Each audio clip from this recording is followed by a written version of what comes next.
Assalamualaikum dan selamat malam. Kembali lagi bersama channel Ritual Malam. Channel yang akan selalu menyajikan cerita-cerita horor, pengalaman-pengalaman mistis yang akan menemani sebelum tidur kalian dan malam-malam kalian dengan cerita-cerita tersebut. Jangan lupa bantu komen, like, subscribe supaya kita semakin semangat. Oke, tanpa basa-basi kita mulai ritual malam kita kali ini dengan judul Panggilan dari Dunia Lain. 3 hari setelah ibunya meninggal, seorang gadis remaja mulai mendengar sesuatu dari dalam dinding kamarnya. Awalnya sangat pelan. Dia pikir itu hanya suara pipa air atau mungkin tikus di plafon. Tapi malam berikutnya suara itu datang lagi. Dan kali ini suara itu membalas ketika dia berbicara. Dengan suara hampir berbisik. Gadis itu berkata, "Ibu, apakah itu kamu?" Beberapa detik tidak ada jawaban. Lalu dari balik dinding kamar itu terdengar suara nafas berat. Seperti seseorang yang sedang kesulitan bernafas. Nafas panjang, rusak, seperti paru-paru yang hampir berhenti bekerja. Dan malam itu, gadis itu tidak sadar. Dia tidak memanggil ibunya. Dia memanggil sesuatu yang seharusnya tidak pernah datang. Gadis itu bernama Nara. Usianya baru 17 tahun.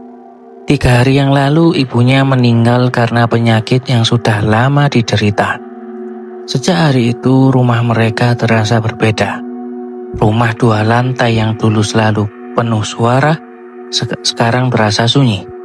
Terlalu sunyi. Ayah Nara, Arman, mencoba tetap kuat. Dia kembali bekerja hanya 2 hari setelah pemakaman. Mungkin karena dia tidak ingin terus berada di rumah yang penuh kenangan itu. Atau mungkin karena dia tidak tahu bagaimana menghadapi kesedihan. Setiap malam Nara hanya duduk di kamarnya, menatap foto ibunya. Kadang berbicara pada foto itu, menceritakan hari-harinya, seolah ibunya masih mendengarkan. Sampai suatu malam ia mendengar ketukan pertama dari dinding kamar. Beberapa hari setelah kejadian itu, Nara mendengar cerita dari temannya tentang seorang wanita tua. Wanita itu tinggal di ujung kota. Konon katanya dia bisa berbicara dengan roh orang mati. Namanya Ibu Ratna. Awalnya Nara tidak percaya. Tapi rasa rindu kepada ibunya terlalu besar. Akhirnya suatu sore dia memberanikan diri datang ke rumah Ibu Ratna. Rumah itu kecil, tua, dan tidak seperti rumah yang sudah berdiri puluhan tahun. Halaman depannya penuh tanaman kering. Angin membuat daun-daun bergesekan pelan. Saat Nara mengetuk pintu, pintu itu langsung terbuka. Di depan berdiri seorang wanita tua dengan rambut putih panjang. Matanya tajam, seolah bisa melihat sesuatu yang tidak terlihat oleh orang lain. Ibu Ratna mendengarkan tanpa memotong. Tapi ketika Nara selesai berbicara, wanita tua itu hanya menggeleng pelan. Lalu dia berkata sesuatu yang membuat Nara merasa tidak nyaman. "Nak, jangan pernah memanggil arwah jika kamu tidak tahu siapa yang akan menjawab." Nara tidak mengerti. Yang akan menjawab pasti ibu saya kan? Ibu Ratna tidak langsung menjawab. Ia menatap Nara lama sekali, seolah sedang mendengarkan sesuatu atau merasakan sesuatu. Kemudian ia berkata dengan suara lebih serius, "Dunia roh itu seperti ruangan gelap. Jika kamu memanggil satu orang, bukan berarti hanya dia yang mendengar." Awalnya Ibu Ratna menolak membantu. Dia mengatakan bahwa dia sudah berhenti melakukan ritual seperti itu. Tapi melihat wajah Nara yang penuh harapan, akhirnya dia menyerah. Baik, kita coba sekali saja. Malam itu mereka duduk di ruang tengah. Lampu dimatikan, hanya ada 3 lilin di atas meja. Ibu Ratna memegang tangan Nara, lalu berbisik pelan, jika ada roh yang ingin berbicara dengan Nara, datanglah.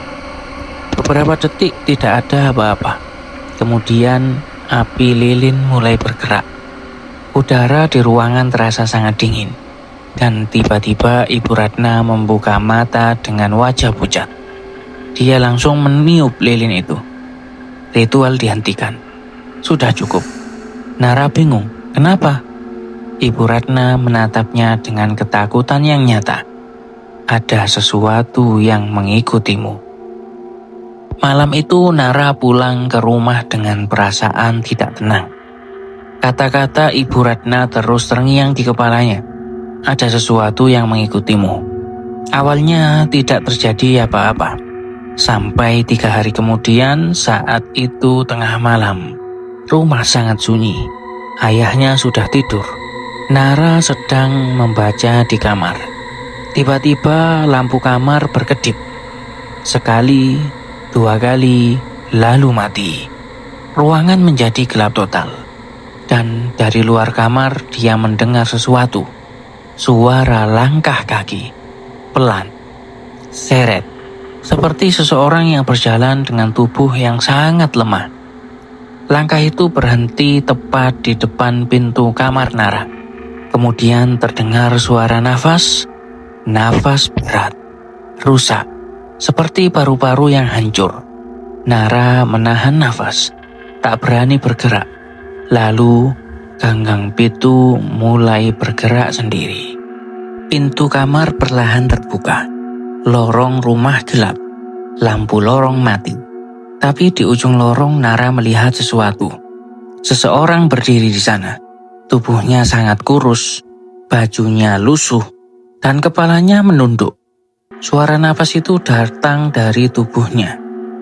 Makhluk itu perlahan mengangkat kepalanya. Dan Nara akhirnya melihat wajahnya. Kulitnya pucat, matanya kosong, dan dari mulutnya keluar suara nafas yang berat. Seperti orang yang tidak bisa bernafas, makhluk itu menatap langsung ke arah Nara. Kemudian perlahan ia mulai berjalan mendekat. Jantungnya berdetak sangat cepat. Dia mencoba menyalakan lampu. Lampu akhirnya menyala. Nara menghela nafas lega. Dia membuka pintu lagi. Lorong rumah kosong. Tidak ada siapa-siapa. Tapi saat dia berbalik, suara nafas itu terdengar lagi. Tepat di belakang telinganya. Dan sebuah suara berbisik pelan, "Kamu memanggilku?" Malam itu Nara membeku di tempatnya. Dia yakin dia baru saja mendengar sesuatu berbisik tepat di belakang telinganya. Padahal tidak ada siapapun di kamar itu. Namun suara nafas itu masih terdengar. Nafas berat, rusak, seperti seseorang yang paru-parunya sudah hampir berhenti bekerja. Perlahan Nara menoleh ke belakang. Tidak ada apa-apa. Kamar kosong. Tapi hawa dingin di ruangan itu terasa semakin kuat. Seolah ada sesuatu yang berdiri sangat dekat dengannya. Sejak malam itu hidup Nara berubah. Teror tidak berhenti. Setiap malam selalu ada sesuatu. Kadang suara langkah di lorong. Kadang pintu yang terbuka sendiri. Kadang suara nafas berat yang terdengar dari bawah tempat tidur. Nara mulai tidak bisa tidur. Setiap kali dia memejamkan mata, dia merasa ada seseorang yang berdiri di samping tempat tidurnya, mengawasinya. Satu malam, Nara akhirnya memberanikan diri melihat ke bawah tempat tidur. Dia menunduk perlahan, tangannya gemetar. Dan ketika wajahnya hampir menyentuh lantai, dia melihat sesuatu. Sepasang kaki berdiri di sana. Kulitnya pucat, kurus, dan kakinya menghadap ke arah Nara. Padahal di kamar itu tidak ada siapa-siapa selain dirinya. Keesokan harinya, Nara mencoba melupakan semua kejadian itu. Dia pergi keluar rumah untuk menenangkan pikirannya. Udara siang terasa normal. Orang-orang berjalan seperti biasa. Tidak ada yang aneh. Tapi saat Nara menyeberang jalan, tiba-tiba dia melihat sesuatu di seberang jalan.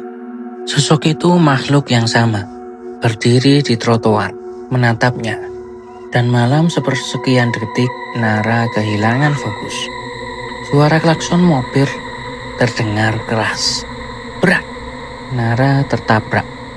Tubuhnya terpental ke jalan. Sebelum kesadarannya hilang, dia melihat sesuatu berdiri di sampingnya. Makhluk itu, makhluk yang nafasnya rusak. Dan ia berkata pelan, "Sebentar lagi kamu akan ikut denganku." Ketika Nara membuka mata, dia sudah berada di rumah sakit. Kakinya patah. Dokter mengatakan dia harus beristirahat selama beberapa bulan. Artinya Nara harus tinggal di rumah. Dan yang lebih buruk, dia harus tinggal sendirian di rumah itu setiap malam. Malam pertama setelah pulang dari rumah sakit, teror kembali. Lampu lorong mati sendiri. Kursi roda Nara bergerak sedikit demi sedikit, padahal dia tidak menggerakkan sama sekali.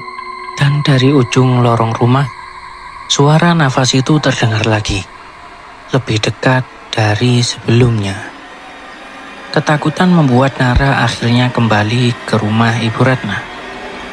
Begitu pintu dibuka, Ibu Ratna langsung terlihat terkejut. Dia menatap Nara dengan wajah serius. "Lagi kan?" Nara hampir menangis. "Ibu Ratna, makhluk itu mengikuti saya." Wanita tua itu terdiam beberapa saat. Kemudian dia berkata pelan, "Aku sudah bilang, kamu membuka pintu yang salah." Nara bingung. "Pintu?" Ibu Ratna menatapnya dengan tatapan dalam. Lorong antara dunia manusia dan dunia roh.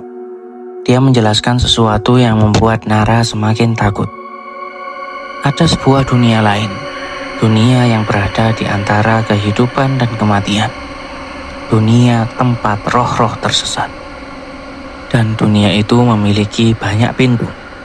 Ketika seseorang mencoba memanggil arwah, kadang tanpa sadar mereka membuka pintu ke dunia itu. Dan jika pintu itu terbuka, makhluk dari sana bisa masuk. Ibu Ratna menjelaskan lebih jauh. Dunia itu disebut oleh para paranormal sebagai dunia di balik kematian. Tempat yang dipenuhi roh-roh tersesat. Beberapa hanya ingin pulang, tapi sebagian ingin mengambil tempat orang hidup. Makhluk yang mengikuti Nara bukan arwah ibunya. Makhluk itu adalah sesuatu yang jauh lebih berbahaya. Makhluk yang mencari manusia yang pintunya sudah terbuka. Dan Nara adalah pintu itu. Malam itu teror mencapai puncaknya. Nara sedang berada di kamarnya. Ayahnya sedang bekerja malam. Rumah benar-benar kosong. Tiba-tiba lampu mati. Sekali lagi, lorong rumah menjadi gelap. Lalu terdengar suara sesuatu menyeret tubuhnya di lantai. Serak, serak. Suara itu semakin dekat. Dan dari pintu kamar muncul bayangan makhluk itu berdiri di sana. Lebih jelas dari sebelumnya. Tubuhnya tinggi, kurus, kulitnya pucat seperti mayat, dan nafasnya terdengar semakin parah. Makhluk itu mulai berjalan masuk ke kamar. Nara mencoba bergerak dengan kursi rodanya, tapi tiba-tiba semua di sekitarnya berubah. Dinding kamar menghilang, rumahnya menghilang, dan Nara menyadari sesuatu yang mengerikan. Dia tidak lagi berada di rumahnya. Dia berada di tempat lain, tempat yang penuh kabut hitam, tempat yang dipenuhi bayangan manusia tanpa wajah. Nara akhirnya mengerti, dia telah masuk ke dunia di balik kematian. Dan makhluk yang mengejarnya sudah berdiri tepat di belakangnya. Kabut hitam menutupi semuanya. Udara terasa berat, sunyi, tidak ada suara manusia, tidak ada angin, tidak ada kehidupan. Nara berdiri di tempat yang bahkan tidak terlihat seperti dunia nyata. Tanahnya gelap, bangunan di sekitarnya seperti bayangan rumah yang rusak. Semua terlihat seperti kenangan yang hancur. Dan di antara kabut itu ada banyak sosok manusia. Mereka berdiri diam, tidak bergerak, seperti bayangan yang kehilangan jiwanya. Beberapa dari mereka menoleh ke arah Nara, tapi wajah mereka tidak memiliki mata, tidak memiliki mulut, hanya wajah kosong yang menatapnya. Saat itu Nara menyadari sesuatu yang mengerikan. Dia tidak lagi berada di dunia manusia. Dia berada di tempat yang seharusnya hanya dihuni oleh roh-roh yang tersesat.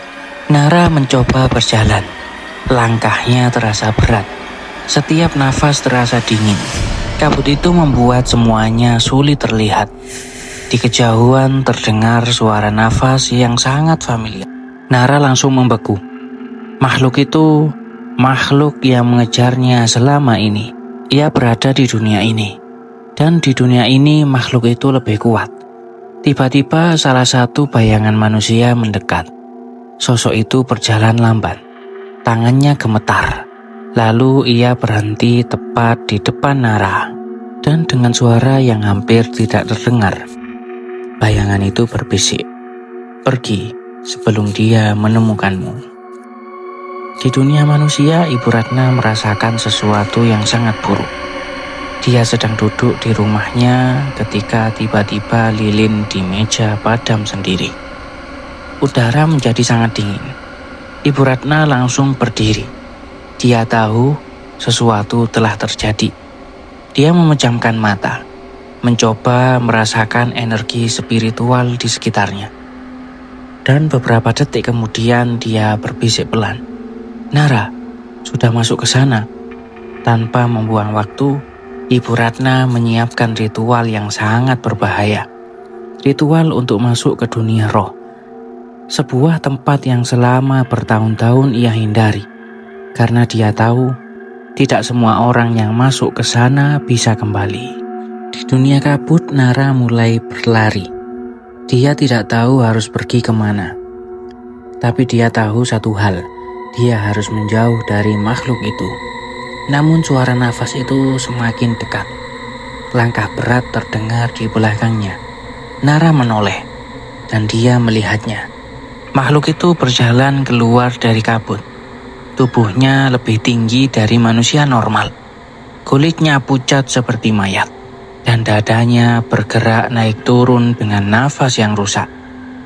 Makhluk itu berhenti beberapa meter dari Nara, lalu berkata dengan suara parau, "Kamu membuka pintu. Sekarang kamu harus ikut denganku." Saat Nara mencoba mundur, tiba-tiba kabut di belakang makhluk itu terbelah. Dan seolah muncul dari dalam kegelapan, Ibu Ratna. Dia akhirnya masuk ke dunia roh. Wajahnya tegang, namun matanya penuh keberanian. Dia berdiri di antara Nara dan makhluk itu. "Lepaskan dia." Makhluk itu menoleh ke arah Ibu Ratna, seolah mengenalnya. Kemudian ia berkata dengan suara yang semakin rusak, "Dia milikku, dia yang memanggilku." Ibu Ratna menggeleng pelan. "Kamu bukan roh manusia." Dia akhirnya mengungkap sesuatu yang mengejutkan. Makhluk itu bukan arwah biasa. Makhluk itu adalah roh jahat yang selama bertahun-tahun mencari manusia supaya membuka pintu spiritual. Setiap kali ada seseorang mencoba memanggil arwah, makhluk itu akan mendengarnya. Dan jika pintu terbuka, dia akan mencoba masuk ke dunia manusia. Makhluk itu tiba-tiba bergerak cepat. Kabut di sekitarnya berputar. Bayangan Nara berlari menuju cahaya. Setiap langkah terasa seperti melawan angin. Makhluk itu mencoba mengejarnya, tapi doa Ibu Ratna menahannya. Kabut mulai runtuh, dunia roh mulai retak. Dan ketika Nara mencapai cahaya itu, Tiba-tiba semuanya menjadi putih. Beberapa detik kemudian Nara membuka mata. Dia kembali berada di kamarnya. Lampu menyala. Rumah kembali normal. Ayahnya masuk ke kamar dengan panik. "Nara, kamu tidak apa-apa?" Nara hanya bisa menangis. Dia akhirnya kembali. Beberapa hari setelah semua kejadian mengerikan itu, rumah kembali terasa normal. Tidak ada lagi suara nafas di lorong. Tidak ada bayangan di ujung koridor. Tidak ada lagi makhluk dari dunia lain. Nara mulai percaya bahwa semuanya telah berakhir. Ia duduk di ruang tamu sambil melihat ayahnya. Arman bersiap pergi keluar rumah. Ayahnya membawa sebuah kantong kecil berisi bunga. Seperti biasa, sejak ibunya meninggal, ayahnya sering pergi ke makam ibunya. Dan hari itu Nara memutuskan untuk ikut. "Ayah, aku ikut ya." Anehnya Arman tidak menjawab. Ia hanya berjalan keluar rumah, seolah tidak mendengar suara Nara sama sekali. Nara mengernyit. "Ayah?" Tetap tidak ada jawaban. Akhirnya Nara mengikuti ayahnya keluar. Sepanjang perjalanan ada sesuatu yang terasa aneh. Ayahnya tidak berbicara sedikit pun. Bahkan dia tidak pernah menoleh ke arah Nara. Mobil berhenti di sebuah tempat yang sangat familiar. Pemakaman umum di pinggir kota. Tempat ibunya dimakamkan. Nara mengikuti ayahnya berjalan di antara deretan batu nisan. Angin sore bertiup pelan, daun-daun kering bergesekan. Suasana terasa sunyi. Arman berhenti di sebuah makam. Ia berlutut perlahan, kemudian menaruh bunga di atas batu nisan itu. Nara berdiri di belakangnya. Dia mengira ayahnya sedang berdoa untuk ibunya. Namun ketika Nara mendekat, dia melihat sesuatu yang membuat seluruh tubuhnya membeku. Nama yang tertulis di batu nisan itu bukan nama ibunya. Itu namanya sendiri. Nara Ardianti. Nara menatap batu nisan itu dengan napas gemetar. Tidak mungkin. Ini tidak mungkin. Dia masih hidup. Dia masih di sini. Namun, ketika dia melihat ayahnya, Arman mulai menangis. Dengan suara pecah ia berkata, "Maafkan ayah, Nara.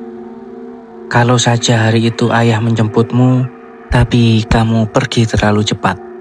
Kata-kata itu seperti menghantam kepala Nara. Dan tiba-tiba semua kenangan kembali.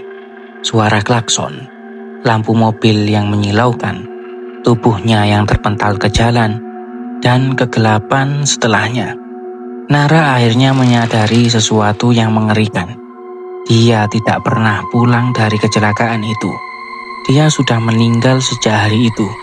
Semua yang ia alami setelah kecelakaan, rumah, teror, dunia kabut, makhluk yang mengejarnya, semuanya terjadi di antara dua dunia. Dunia tempat roh-roh yang belum menyadari kematian mereka berada. Air mata mengalir di wajah Nara. Ia mencoba menyentuh bau ayahnya. Namun tangannya menembus tubuh ayahnya begitu saja.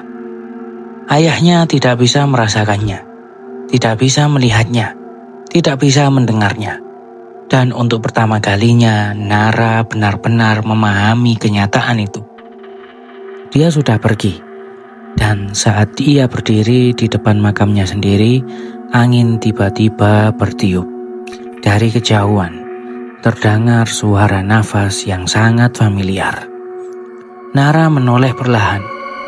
Di antara deretan makam, sebuah bayangan tinggi berdiri diam. Makhluk itu masih ada, menunggu. Karena di dunia roh, pintu yang sudah terbuka tidak pernah benar-benar tertutup. Terima kasih sudah mendengar cerita ini sampai akhir. Jika kalian suka cerita horor seperti ini, jangan lupa like, subscribe, dan share ke teman kalian yang berani mendengar cerita dari dunia lain. Dan tulis di kolom komentar, apakah kalian berani memanggil arwah sendirian di rumah? Sampai jumpa di cerita horor berikutnya. Assalamualaikum dan selamat malam.